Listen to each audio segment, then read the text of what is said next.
Kamusta mga maka full court? Halina't pag-usapan natin yung trade proposal ng Lakers kay Nikola Vucevic. Disclaimer lang mga maka full court. Trade proposal pa lang po ito, kung baga ay alok pa lang mga maka full court. Pwedeng hindi mangyari or matuloy yung proposal na ito at ayon ito sa Bleacher Report.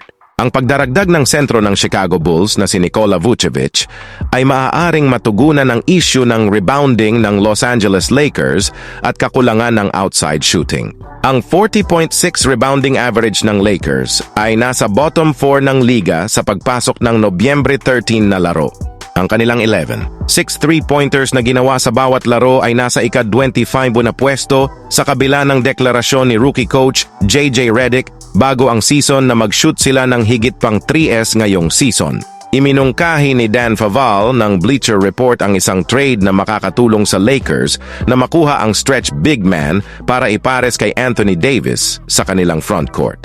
Matatanggap ng Los Angeles Lakers si Nikola Vucevic. Ang Chicago Bulls naman matatanggap sila D'Angelo Russell, Christian Wood, 2025 second-round pick sa pamamagitan ng Clippers.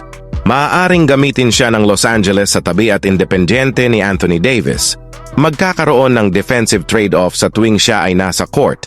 Ngunit nagiging mas madali itong kanlungan kapag pareho silang Anthony Davis at Jared Vanderbilt ay malusog. Ang pagdaragdag ng kanyang $20 million na sweldo sa 2025-2026 balance sheet ay hindi dapat magpahirap sa Lakers kapag hindi sila nagsasama ng isang first-round pick, isinulat ni Favale. Sa pagbuo ng zero trade market ng Vucevic, kasama ang hindi nasisiyahang si Zach LaVine, ayon sa Chicago Sun-Times, dapat samantalahin ng Lakers ang pagkakataong magdagdag ng laki at pagbaril sa kanilang frontcourt nang hindi ibinibigay ang kanilang dalawang hinaharap na first-round pick. Para sa Bulls, ang pagtatapon ng $41.5 milyon na garantisadong pera ni Vucevic sa susunod na 2 taon habang ang pagtaya sa Clippers na lumala sa post-Paul George era upang makakuha ng maagang second-round pick sa mahuhusay na NBA draft sa susunod na taon ay maaaring mag-udyok sa kanila na hilahin ang gatilyo sa hypothetical Lakers package na ito. Si Vucevic ay may average na 20.8 puntos at 10.1 rebounds na inaasahan mula sa sentro ng Montenegrin. Gayunpaman, ang nakakagulat ay ang kanyang kahusayan mula sa labas hanggang sa unang 11 laro ng season. Si Vucevic ay bumaril ng 58, 6% mula sa field at 46, 8% mula sa 3-point line na parehong pinakamataas sa karera kung kaya niyang suportahan ito.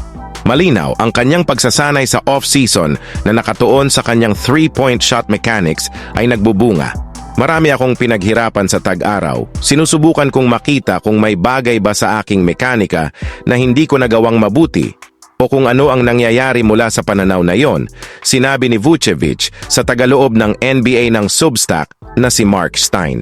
I think there are some things that I could have done better, so I worked on it. Maraming reps as always.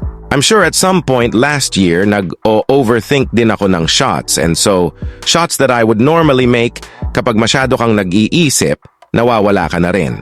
Ang 4-time NBA All-Star Center ay matagal nang na-link sa Lakers. Noong Setyembre, isinulat ng eksperto sa takip ng sweldo ng Bleacher Report na si Eric Pincus, ang Lakers ay maaaring magkaroon ng interes sa malaking tao ng Bulls.